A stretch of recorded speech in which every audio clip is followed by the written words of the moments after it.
Hey people, what's up? So thanks again for joining me. In the previous episode, I mentioned there was a bag I rather liked, but I hadn't done a review of it. So I decided to change the plan for this week's video. And what I had planned, I'm going to just push down the line, and I'll get onto that in the next couple of days. So I was looking for a bag. Now, I spend a lot of time in airports.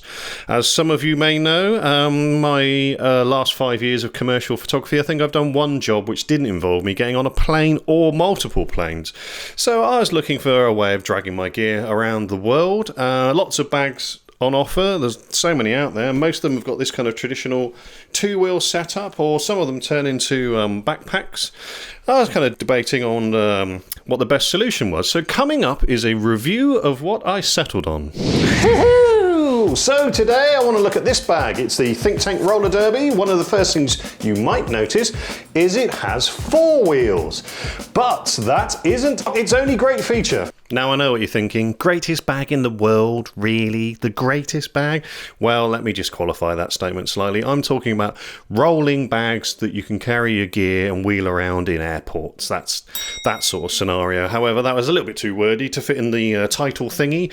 So here we are. Now I've been editing this package and it's starting to look a bit like a paid commercial. So I thought I would just interject here and tell you it is absolutely not. It is just something that I like. So with that in mind, let's get back to the review and you can make your own mind up. Hey, this is my own bag. I've used my own money. I've been using it in the field for over a year now, and it's been on many shoots with me. I mean, I've recently been to Dubai twice for 2 shoots, and prior to that I was using this in the US for a trip for a month, and I really do think it's possibly one of the best roller camera cases that you can buy. But why is that? Well, let me walk you through some of its features and let you know my thoughts. Now, this is a heavy bag. It weighs in at around 4.5 kilos, and that can be problematic when you're flying. Give me an example. Emirates, their hand luggage allowance is 7 kilos. So with a bag like this, you've got very little capacity once you put, say, a laptop, and maybe you want to use it at the airport, so you throw in a charger. I mean, there's a couple of kilos straight away.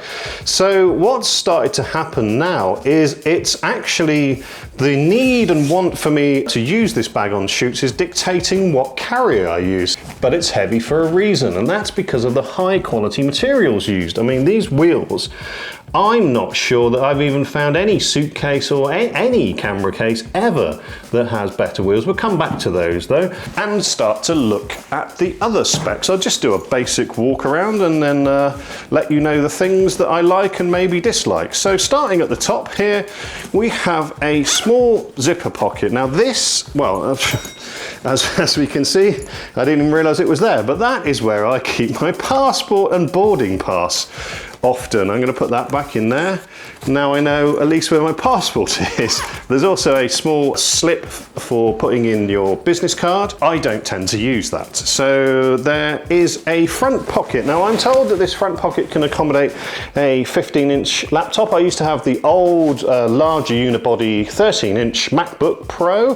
That easily goes in here, and you can also put a 10-inch tablet in as well. And there's a number of other useful things for pens and lens cloths and for your keys.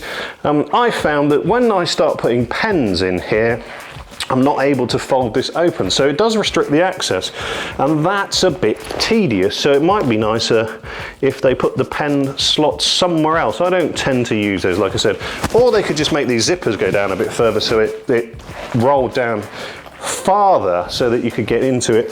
But that's just a small niggle. It's not really that big a deal. I still like it. Now it is padded. This laptop sleeve is padded, unlike some other bags I've seen.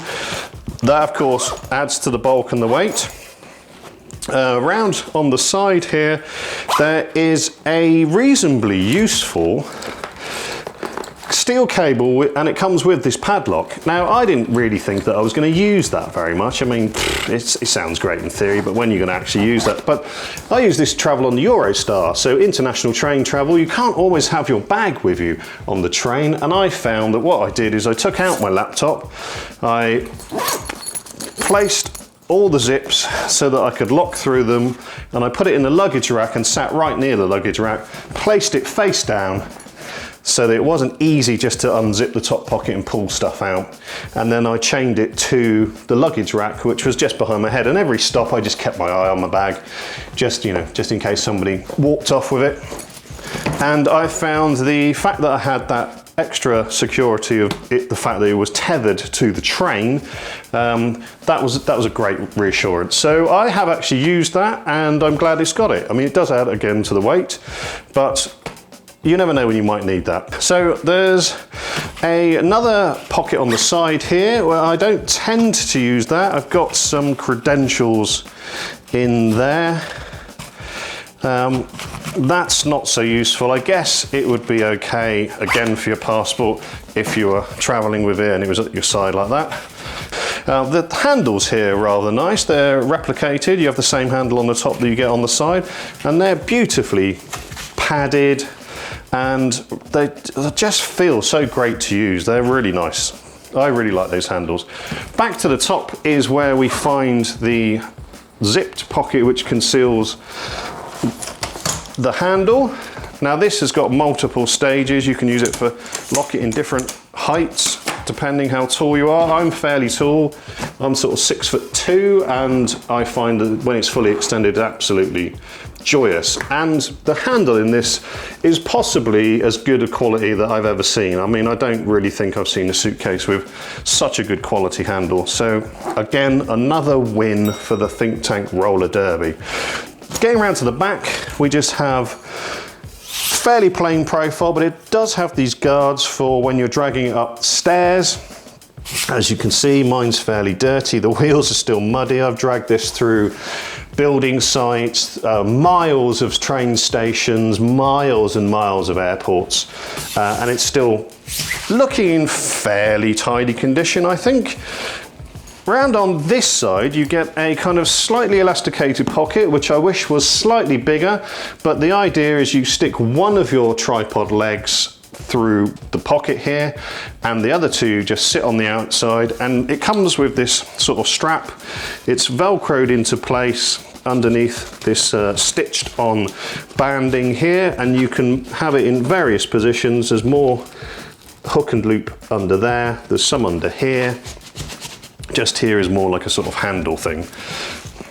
I do use that a lot. If you're worried just about this getting snagged, it does just detach, and sometimes that I will put it inside the case when I'm maybe putting this in the hold of an aircraft. I'll just briefly get to the bottom, because here there's a little handle.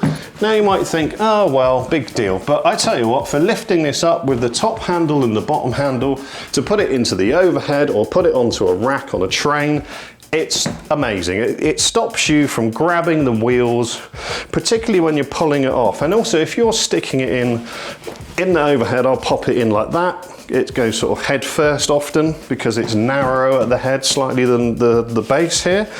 And then when you need to get off the plane, you know what it's like. If you're say sat by the window, you're not able to get your bag, you have to get out, fling open the thing if it's not already open, grab your bag really fast. If it's bottom facing you, it comes out of joy. You can just pull it out really fast, deploy the handle, and then you're back on the wheels. And getting back to the wheels, like I said, I think these are possibly the best wheels I've ever experienced. It's absolutely phenomenal. But there are more than just the options of going around like this. You can drag it like that, like a conventional roller up the stairs. They kind of advise you against that in case you break the handle or damage your gear. But the way that I tend to use it a lot is when I'm on the aircraft, boarding and disembarking, or deplaning as they like to say in America. I'm not sure that's a real word. The best way to navigate through the aircraft is you can drag it on its end like that. I mean, look at that. So clearly you can't do that sort of action with a two-wheel roller.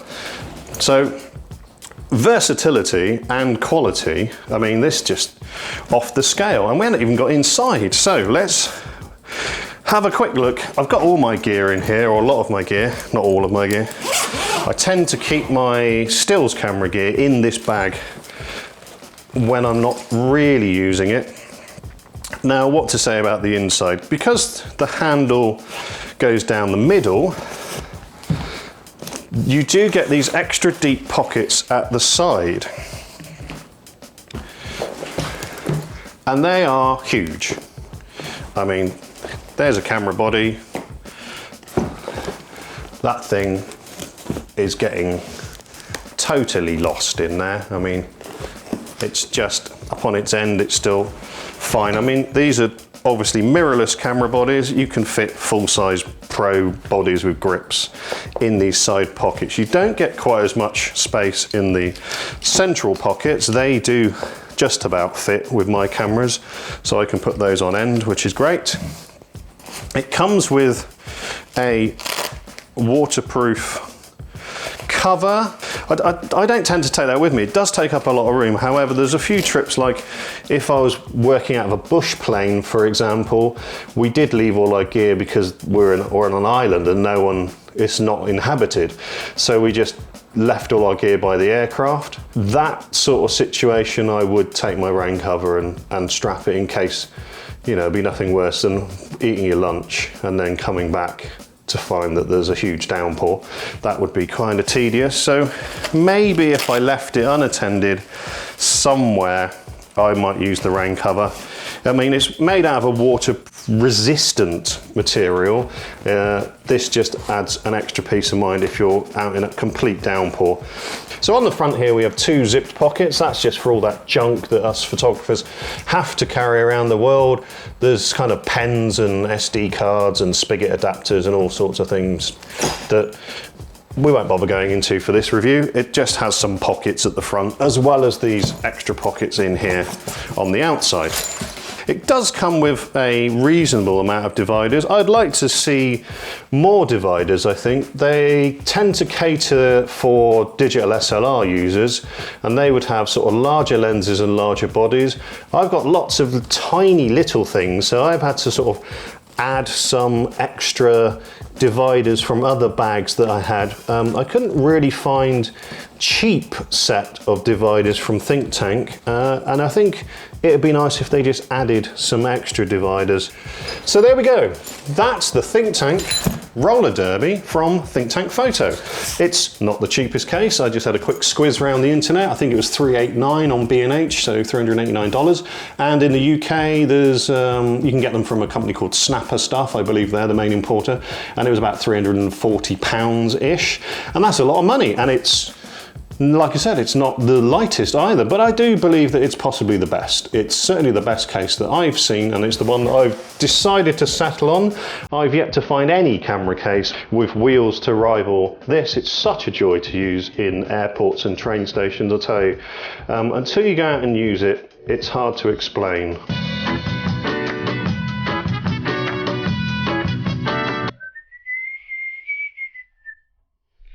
Are you still here? Haven't you got better things to be doing? Well, if you made it this far, then you're not subscribed, then why don't you hit that button? The red thing. Or somewhere, I don't know where it is. I know what I would do.